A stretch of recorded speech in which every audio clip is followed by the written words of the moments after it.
So it's really interesting to me to be speaking about a man that I met quite a few times in London. I went to his 80th birthday party. It was a big celebration. I had a bit too much Cuba Libres, but he probably remembers more about the event than I do. But it was a very interesting moment in history. And you're beginning to live through similar issues and problems that we were confronting when Hayek won his Nobel Prize. What I will do is give you a little bit of background on what the award was about, why he received it. Then we'll look at his contributions to economics in terms of how it's impacted Don Musso, who founded this university. He was following many of the ideas that Hayek presented. And then maybe where are we going to go from here? Because we're in a very, I would even say, dangerous time, politically and economically. Partly because Hayek's ideas were not well received by people in political power. But at that time, in 1974, we were in the middle of a Cold War. There was a conflict of ideas over how do we organize society? Do we have a collectivist society with an elite at the top that decides for everyone? Or do we have a more market-oriented economy where individuals have a greater role? Now, it's not really a Nobel Prize. It's a prize in the name of Nobel. Nobel donated money to that would be awarded to mostly scientists, and then there's a Peace Prize, of course. But this one was created by the Central Bank of Sweden in honor of Nobel. So it's called a Nobel Prize, but officially it's not part of the Nobel. So this was 1974. It was a shared prize. He shared it with a Swedish economist, Gunnar Myrdal, who was quite famous at the time. He's not as well remembered today as Hayek is, although maybe I'm a bit biased because most of the people I know follow or were influenced by Hayek, and almost none, including all the Swedes that I know, were influenced by Myrdal. Now, in reading the sort of short description of why they received this award, it said they did pioneering work in the theory of money and economic fluctuations. That would be more Hayek and perhaps Mises or the Austrian school contributions. And then penetrating analysis of the interdependence of economic, social, and institutional phenomenon. That was really, in a sense, a reference to Myrdal, but I think it also had a lot to do with Hayek's work. Now, Myrdal was interesting. His speech was all about him, what I do, and his focus was on inequality and economic development.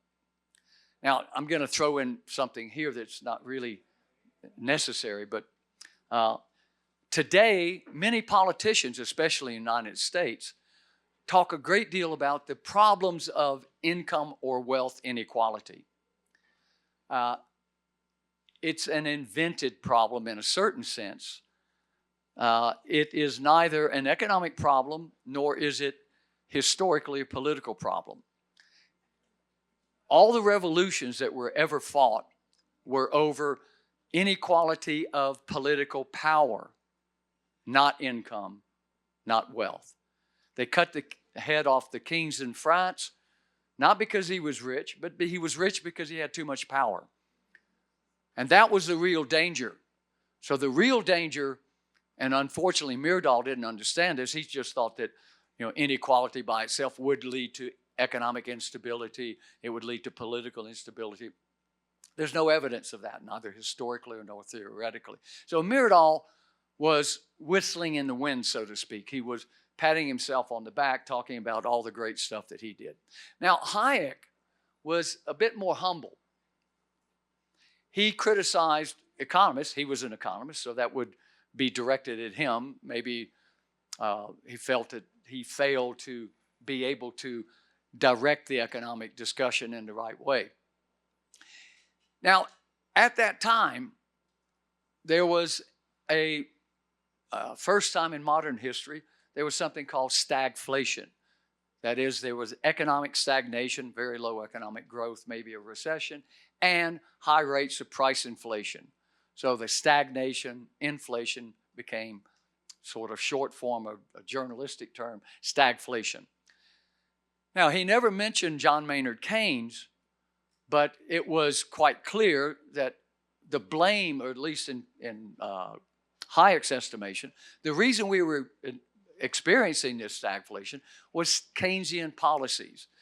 Keynesian policies were about manipulating aggregate demand, that is, macroeconomic sort of stimulus in the economy, where governments were supposed to run budget deficits as a way of stimulating the economy. Governments were supposed to accumulate debt. That would stimulate debt, not death. Governments do collect death too as well, but debt, and that would stimulate the economy.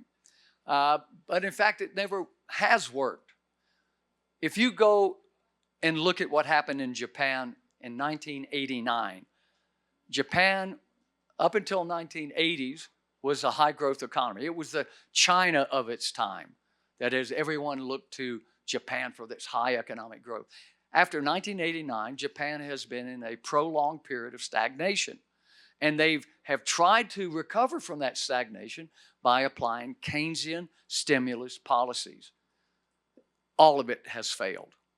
They would lower interest rates to stimulate the economy. Whoops, wasn't low enough. They would lower it more and more. They got to zero, they went negative. So they went into negative nominal interest rate territory, and it never generated enough stimulus for the Japanese economy to be restored to where it was before. So, but this, what we need to talk about was before that, but I thought that you could look at Japan as a sort of evidence that what Hayek was complaining about still is with us today. So part of the reason for this mistake that economists were making about how to react to high unemployment or no, Hayek's argument was that the high unemployment was actually caused by these stimulus policies, not remedied by it. That the high rates of price inflation were caused by government intervention, not remedied by it. So what we were doing was trying to, it's like, you know, it's like drinking more alcohol to get sober. Some of us have tried that before. It doesn't work. But this is what government stimulus very often is. You're trying to use the cause of the problem as the cure, and it simply makes you more drunk. Now, Hayek was deeply concerned because, as I say, we were in the midst of the so-called Cold War, where we had almost half the world's population under some form of collectivist or statist policies. Central planning in the Soviet Union and in so-called Red China at that time kept people miserable and had done for decades. And so Hayek was saying, look, there's a way out for those people. And the way out is for governments to trust the individual, to open the market, to respect private property, to acknowledge the entrepreneur as the engine of growth. And what most economists were doing at the time, actually I did this as well. My doctoral dissertation was an econometric analysis because that's what everybody did. I mean, everyone pretended that economics could be reduced to some formulas. You could collect data, and then you would come up with some perhaps theoretic evidence for the real world. In other words, the social sciences, not only economics, but all the social sciences, were trying to imitate the natural sciences. Now, in the natural sciences, if you're a geologist, you just go out and dig up more rocks. But in economics, humanity is so complex that it's impossible for us to have really precise explanations or predictions of what will happen under certain conditions. But just like the climate models, I mean, climate is an incredibly complex situation or phenomenon. But humanity is an order of magnitude more complex. And these climate change models are wrong. Almost all of them have made big mistakes in terms of projections of global warming, which have always been much higher than the realities. So the same problem occurs when you try to study humans. Now, it's interesting. When I was walking here today, before leaving, I didn't realize it was raining. And all of a sudden, a change in a condition that is unpredictable, or it's predictable in a very small way. It was raining, so I needed to buy an umbrella. Now, yesterday I didn't think I needed to have enough money to buy an umbrella. Now, that's a trivial point, though. I mean, our decisions about what we do every day could be affected by something completely unexpected. You know, you see someone wearing shoes that you would like to have. I'd like to have those shoes. You change your pattern of consumption on that basis, or how someone dresses, or the hairstyle, or whatever, tattoo, or whatever. These things it's what happens in your brain, and it's how you react, and you react differently than I do, and you react differently today than you did yesterday and next week. What we analyze as economists is almost impossible for us to come up with. The only thing we can come up with sort of patterns of prediction. But science is about preciseness. I mean, try to get to the moon with a sort of pattern of getting there. It's not going to happen. You're going to overshoot or undershoot. So Hayek was quite concerned about this. Now, most people who are associated with the Austrian school, and Hayek was one of the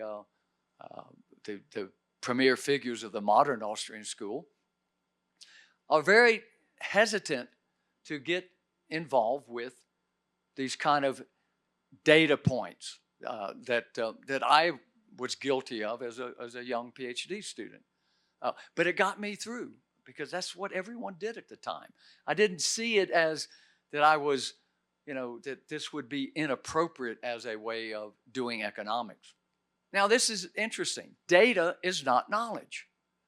You can feed data into a computer, but the computer doesn't really know, even with AI, it doesn't really reason in the way we do.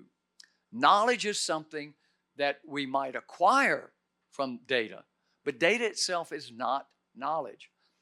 And that knowledge that we want to know about, first of all, we have to have an observation. Okay, well, you observe that it's wet, the ground is wet. Well, then you have to be curious. Why is it wet? Did the water line break, or is it raining?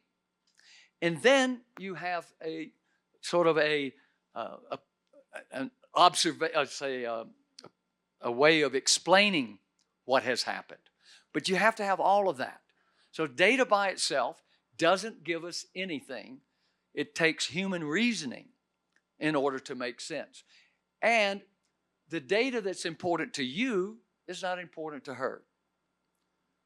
We use data differently. Temperature, I like it warm. Every year I spend my time in Asia to escape wintertime. Many people, they'd rather be cold and go snowing. So go skiing in the snow. So, all human beings, and this is one of the things that Hayek really stressed, that we have what we call subjective values. Our interpretation of that data is affected by what we value. And what we value is determined by who we were born to, how we lived, where we live, and so on. So, another aspect of this Hayek's Nobel speech was that he revealed the impossibility of central planning, because this was the big debate at the time. I don't know if you've read much about the Soviet Union or about China or other countries relied upon planning. But an elite would decide for everyone else what they needed or what they should have. Now, it's interesting. When you look at central planning, the least important component in central planning was you, the human being, the consumer. You say, well, with this plan, I don't really like what I have. But too bad, it's the plan. Well, I don't have enough to eat. But never mind, it's the plan. The plan was important. Human beings were not important. And this was the outrage of that time. I mean, it was so obvious. It should have been obvious. But of course, many people believe in the elite being able to decide what people needed, what people should want. But in fact, in the end, it was an abject failure. I encourage you to read about the kind of, never mind the tragedies, the current tragedies in Ukraine with the war there.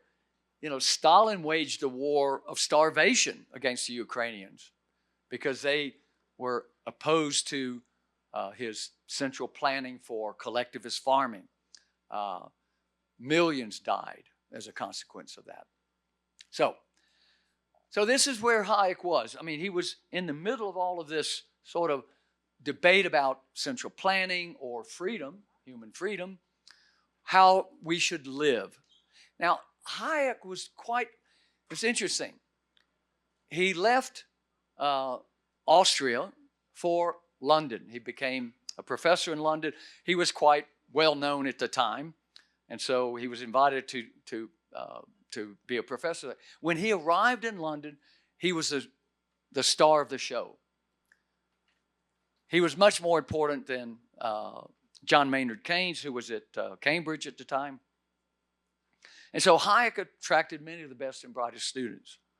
But little by little, the seduction of collectivism, of socialism, of Keynesianism drew a lot of those people away from Hayek. So well, for marital reasons, he decided he wanted to escape his life in London. He wound up at the University of Chicago.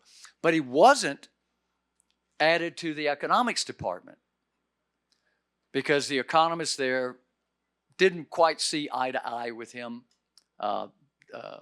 Frank Knight wrote wrote a review of Hayek's work on capital theory. And Frank Knight is one of the premier intellectuals in the economics, modern economic history. But he didn't understand what Hayek was about. So Hayek began doing more work in what we might think of as social philosophy rather than economics. So this is what happened at that time, is that the really important issues were in what could be referred to as the social order. And that social order is what we're going to spend a bit more time on now. The social order is really, how do we live with everyone else? What is it? What's the best way for us to live together? So of course, I mean, Hayek, like everyone in the Austrian school, begins social analysis with the individual. The individual is the building block. You can't, most sociology is about these aggregations, whereas economics is about, it starts with you. We start with, how do you behave? What is it about humans? And how do we behave in a way that will be peaceful, productive, so that we can flourish as human beings? So this is a key issue for Hayek, the social order. Okay? Now, in his speech, he made this remark. I cut it down, but to give you the essence of it. Being an Austrian, a German-speaking Austrian, they construct very complex sentences. I don't know if you've ever studied German or tried to read German. I studied it in high school. Very long sentences. So anyway, so if we want to live a good life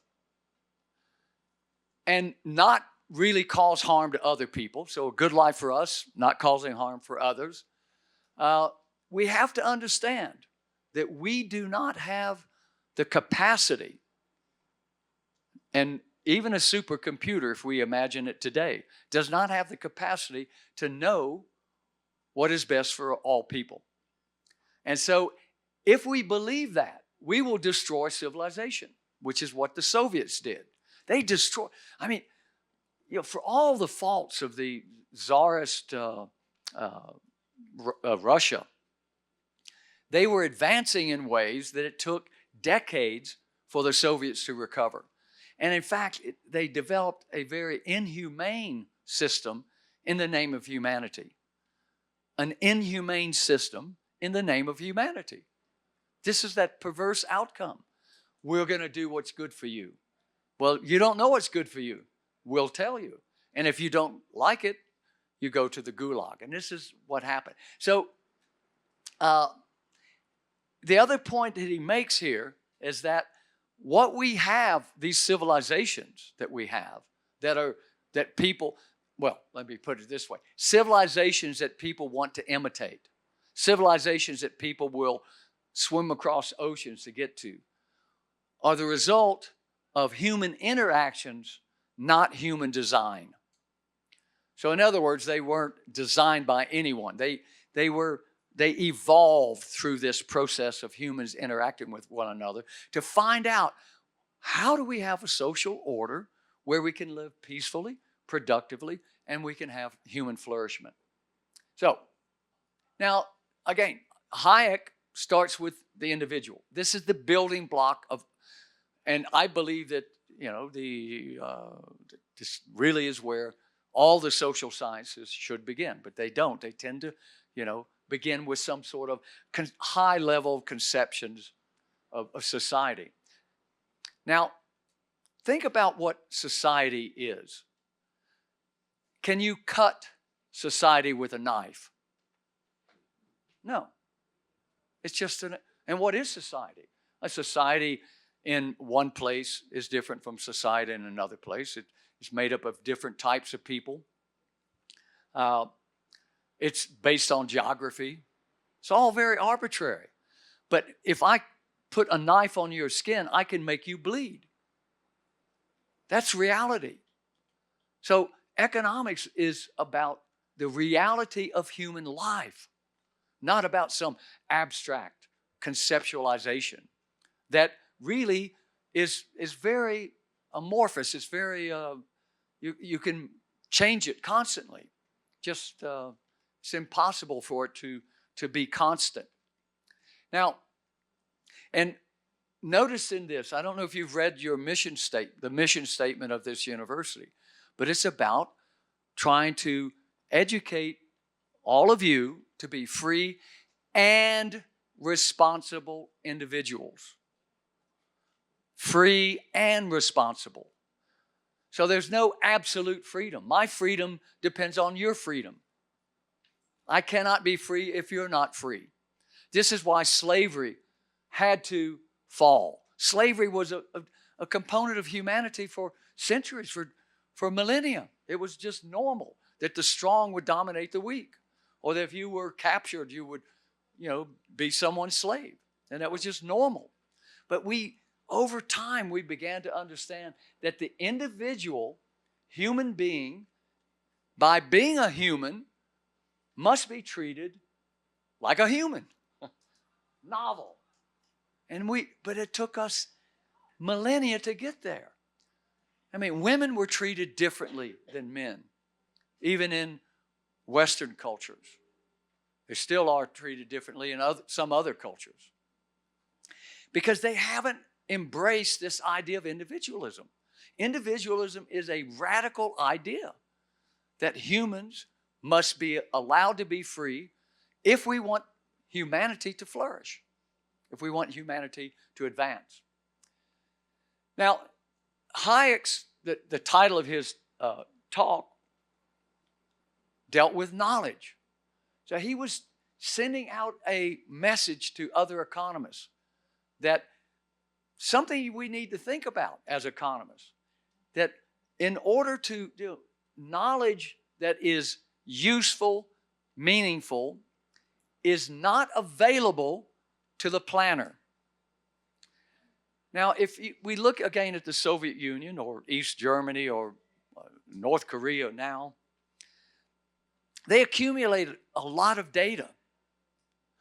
But the problem is, as soon as that data was collected, the human beings that were being observed had changed their values. They changed their behavior. They changed what they wanted. They changed how they thought, if they were allowed to. And of course, in many of these countries, you had to suppress your thoughts, your desires, and so on, or you would be somehow eliminated. So knowledge, according to Hayek, is only available in your head. This is where knowledge resides, in your mind, not in a computer. So useful knowledge, we can get data, but to be useful, it has to be relevant to the matters at hand. So we have, because of individuals, we have this dispersed knowledge. All of you have your own preferences, your own values, what you like, what you don't like. I was born in Atlanta. I never drink Pepsi-Cola. This was a big fight when I got here. I used to go to Pecosville. Friends of mine owned it, so I would bring my own Coke. They allowed me. But we have very strong preferences sometimes for very simple things. Sneakers rather than leather shoes, whatever it may be. Now, every human being has access to a very small part of the data that's available. But we all use that localized information to make our decisions. Now, if an elite uses that data that they think is relevant, that has become irrelevant because of the passage of time, because of technological change, because of new people being born, old people dying, whatever. All of this is very complex. The more complex the system, the less amenable, the less likely we'll be able to use data from that to make precise predictions. Now, so it becomes impossible for central planners to really know what we need. We don't even know what we need until, I didn't know I needed this. I didn't know I needed it. I had a Nokia, and I was quite happy with SMS. They said, I was sending text messages. I was good at it. He said, I don't want a smartphone. I didn't know I needed it. Most of you can't live without it. So we don't even know what we want until we discover it. It may be because it's in your hand or it's revealed to you through some sort of process. So how can a planner know what we want when we don't even know what we want until it's provided? So Steve Jobs came up with this idea of a smartphone, and nobody knew they needed one. It had to be created for us to discover. So we have subjective values, and those change constantly. As you age, you get children maybe, or get married, or have a boyfriend, girlfriend, whatever it is in your life that changes. It changes you. It changes how you behave. It changes what you consume. No planner can anticipate that. So now entrepreneurs try that, and they offer something in the market. And if you don't want it, they fail. Now, when the elite central planner provides it, you're stuck with it until they decide they want to provide something else. But they have their ego wrapped up in it, so they never want to say they're wrong or they're sorry. So it's very hard for planners to give up a bad plan. Now, so what we find is Hayek's argument is that individual planning, I mean, we all have to plan, but individual planning is superior to collective planning, central planning. That is because the central plan will involve some elite, often a self-appointed, a Stalinist, a Maoist, someone like that, who believes that, and they, you know, some of them really probably believe that. Some of them may have been, might have had good intentions, but good intentions that give bad results are not worth much. Now, Hayek did not invent this idea. Hayek articulated an idea that Adam Smith toyed with, and in fact, we can find other points and other thinkers that might have discovered this. And I remember the first time I saw that. How could something be spontaneous and be orderly? So orderly, this order is that, you know, it's something that works well, that it's a consistent pattern. But a spontaneous, you know, well, this is what the market is. The market generates spontaneous order in the sense that the outcomes from your decisions and the offerings by entrepreneurs generates a sort of harmony of interests. This is what the market is about, trying to discover a harmony of interest. So the seller wants to give you something that you buy, that you will value, so that his life is made better. And you'll only cooperate with that individual if you believe it makes your life better. That is, you'll give up something that you value less than what you receive in return. This is what this spontaneous order was about. It's really about market exchange. It's what, and it's interesting. One of the best ways to describe this, I learned from a journalist named John Stossel, and he talks about market exchange as a double thank you. So when I go to eCafe, I give them the money for the coffee and I say thank you. And they take the money and they say thank you. So market exchange is a double thank you experience. It's where we're cooperating. Both sides are made better off by that exchange. And it's like, wow, I really valued that macchiato, cortado, more than what I gave. And they're thinking, it didn't cost us, you know, the full amount of what the person paid for it. So both parties are made better off in that market exchange.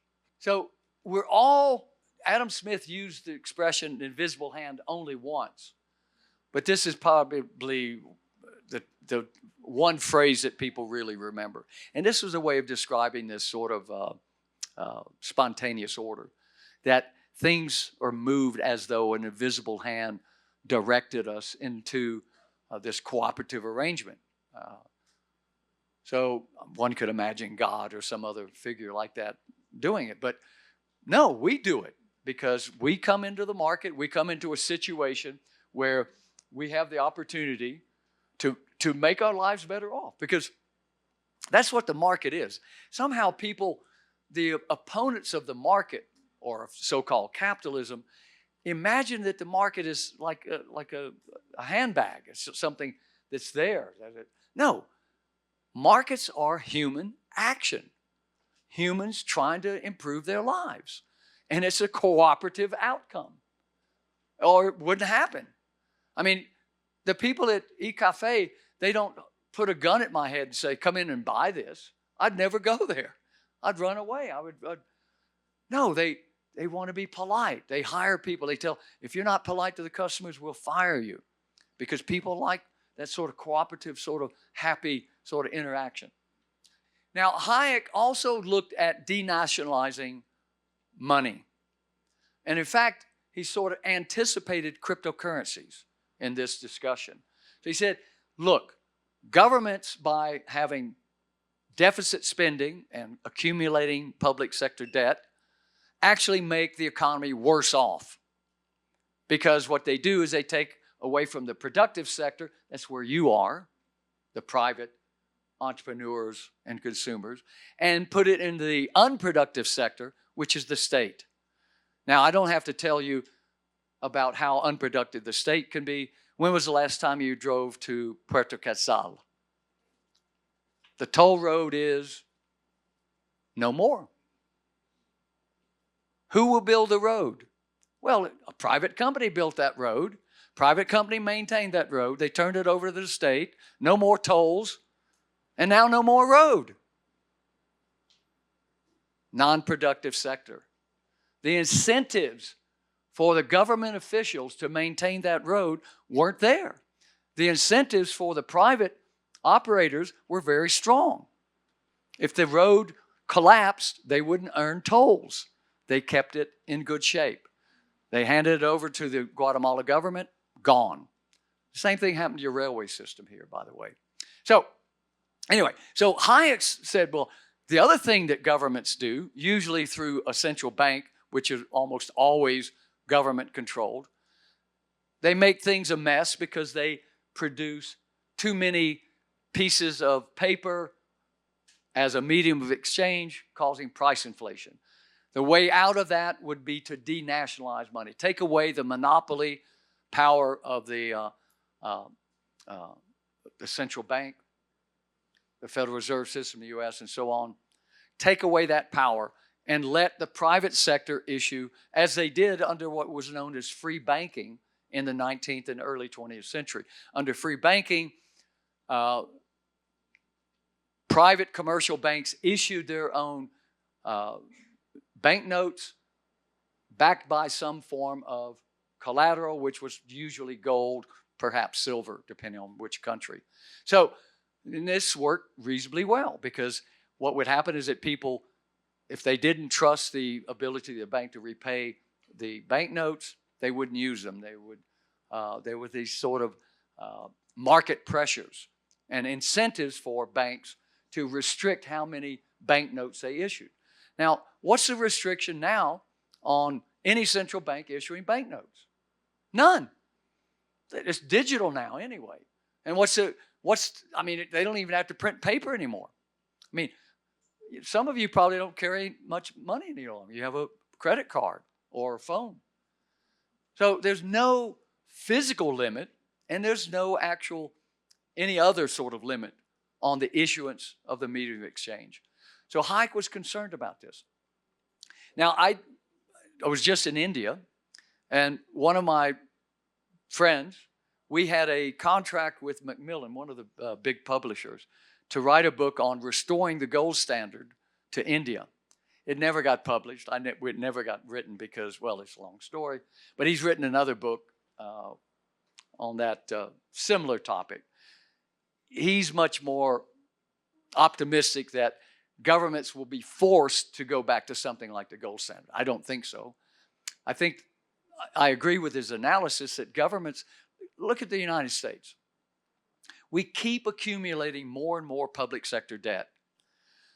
And we're at the point now in the United States where the government is paying more in interest on the debt than they are spending on defense. And defense was always a big issue in America. It's like, we're spending too much on defense. Well, now we're spending too much on interest rates. Interest payments.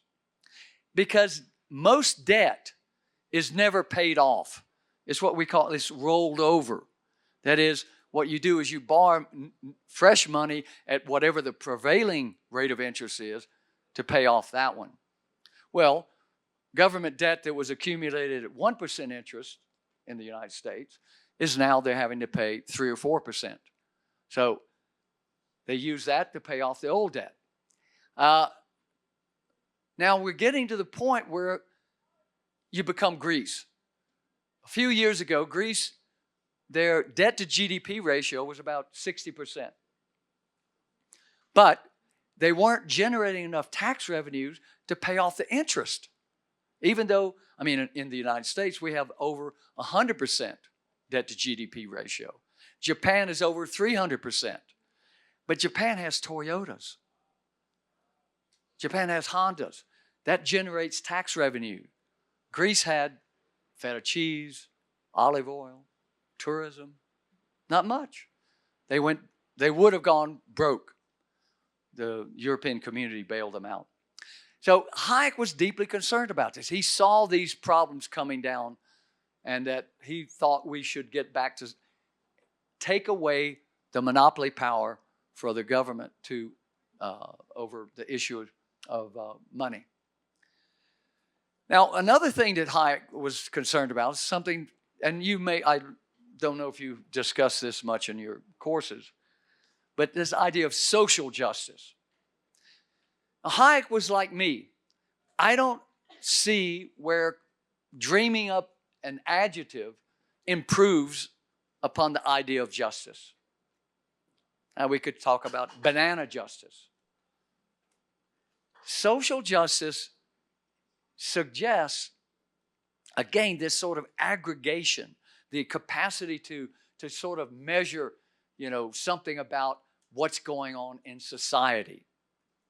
Now, again, Hayek rejected this idea just in the beginning, that the only way we can know that there's justice is your condition. Does my act with respect to you lead to an injury or a tragedy for you? If so, that's an injustice. But justice is also measured by individual acts. Now, there are many tragedies in life.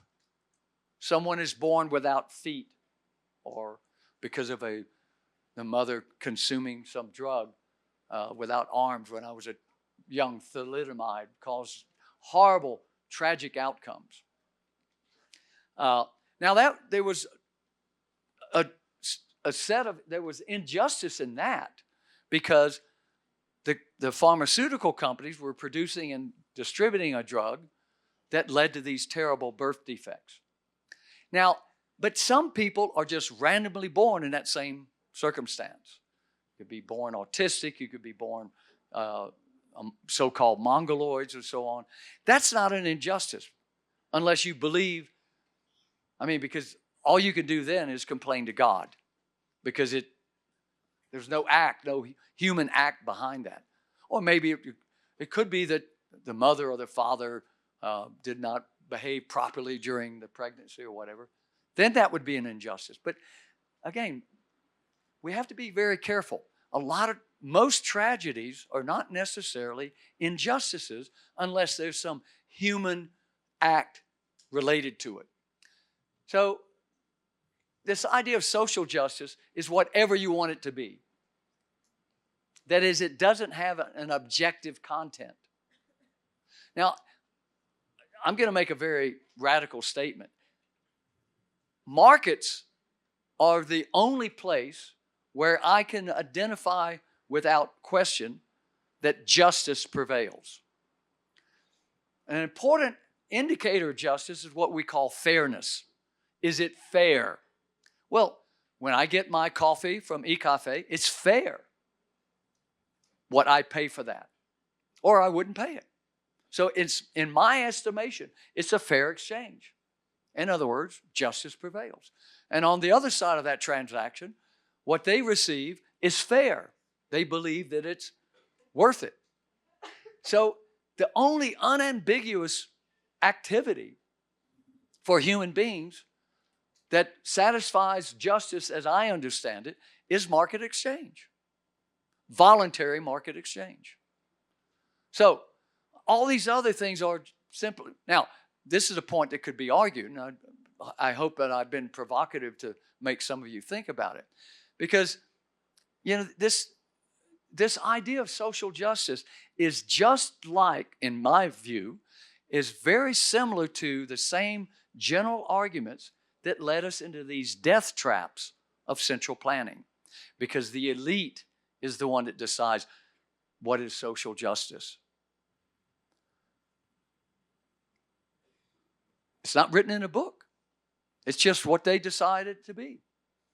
It's the estimation of what they think the social order should be. And central planners had an estimation what the social order should be. They're on the top, and you follow the plan. So, now, we all have to plan. So human action is about humans behaving on the basis of their own subjective values, constantly changing. There's a dynamism in it. It's because of new information, a new product being made available.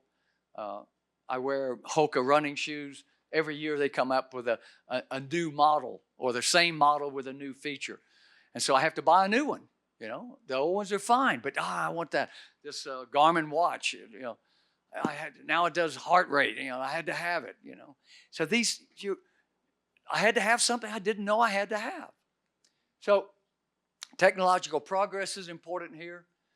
Now, central planning is that, again, the elite decides and everybody has to go along. Now, humane planning is not central planning. It's at the individual level.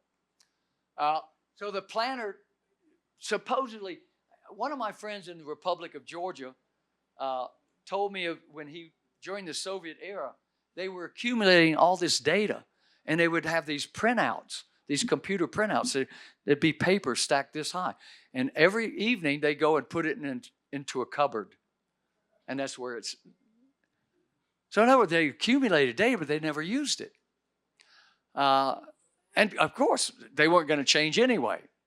So it's really bizarre when you think about these things, that there were human arrangements, political arrangements, that they went through these motions of making people's lives better off while destroying their lives. Decentralization, that is letting individuals decide.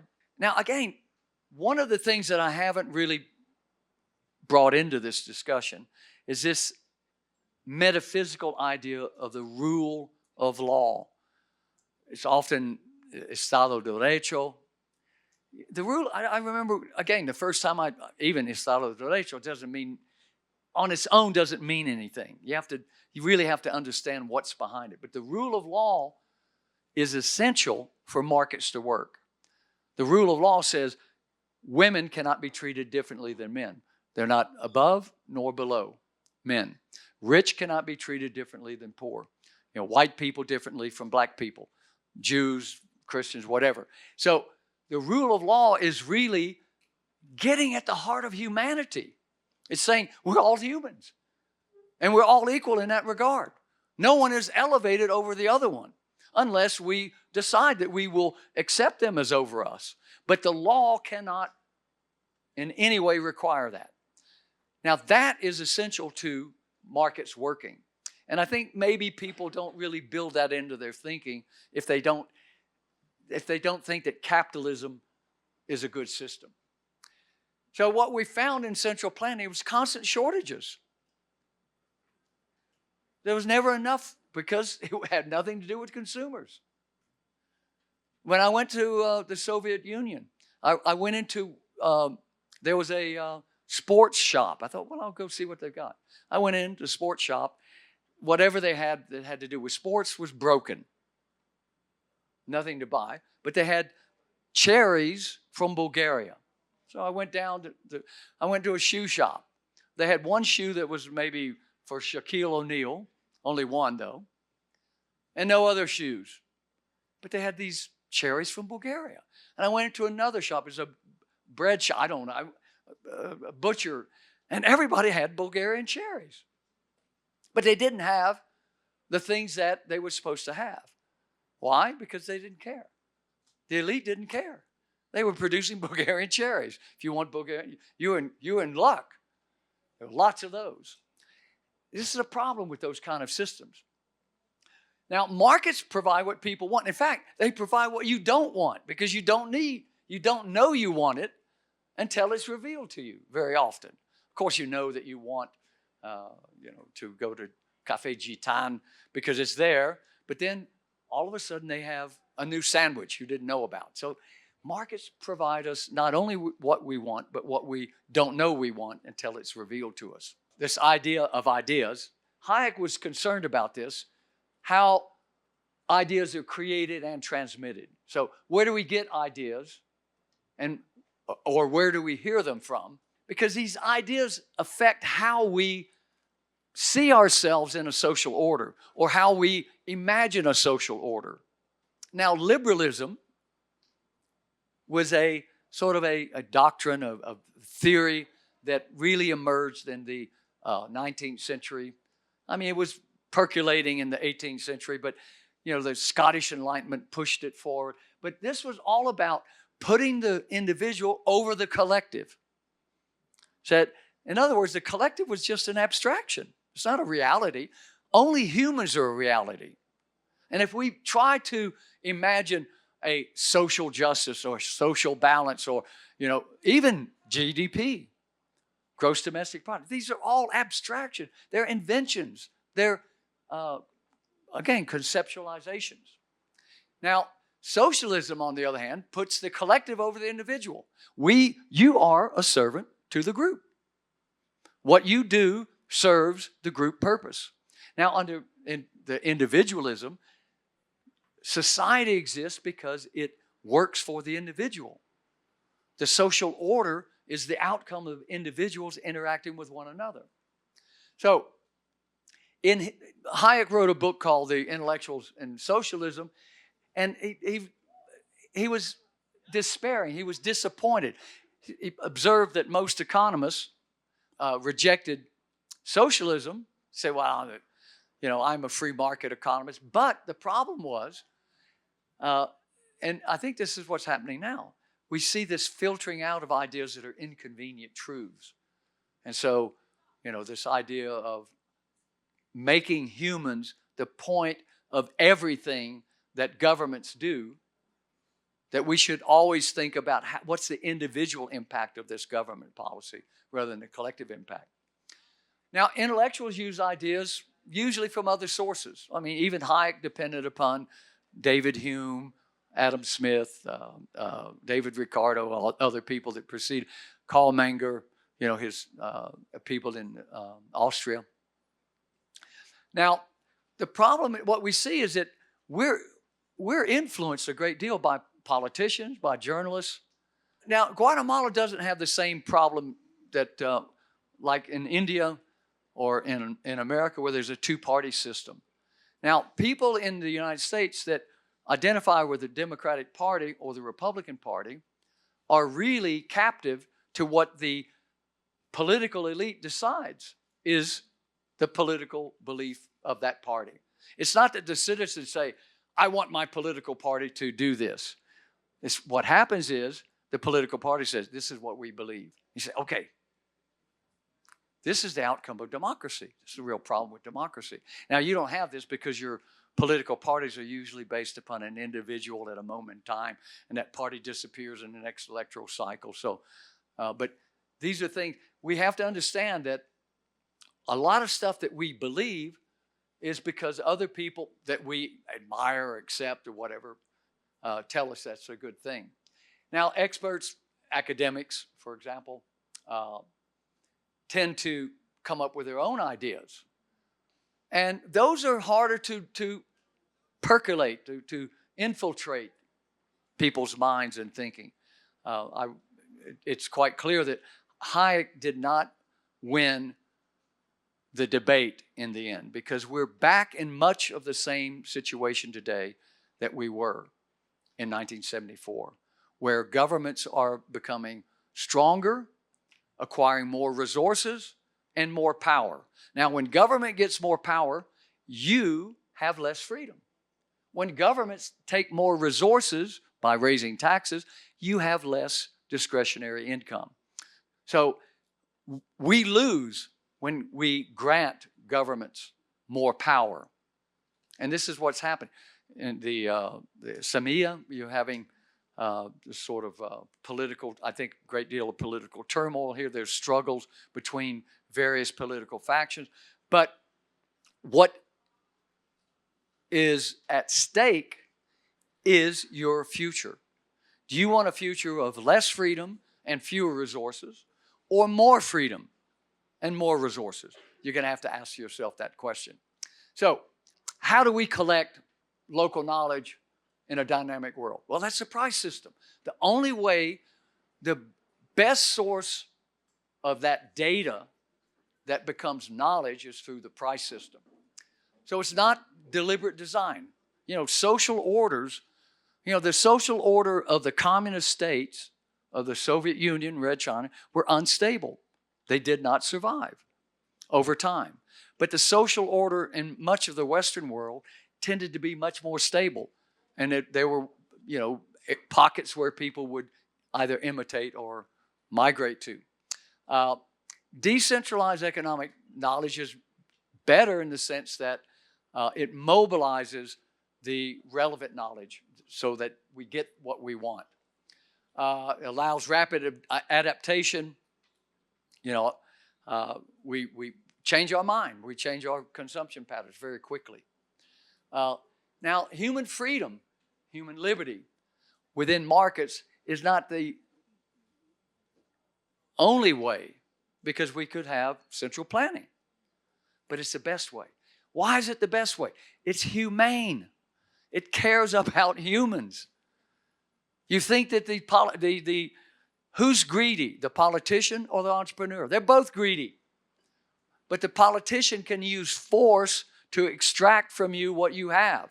The entrepreneur has to seduce you into giving you what you have.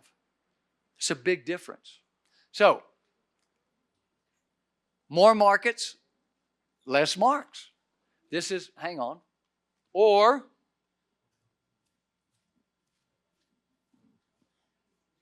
more Mises, less marks. Thank you.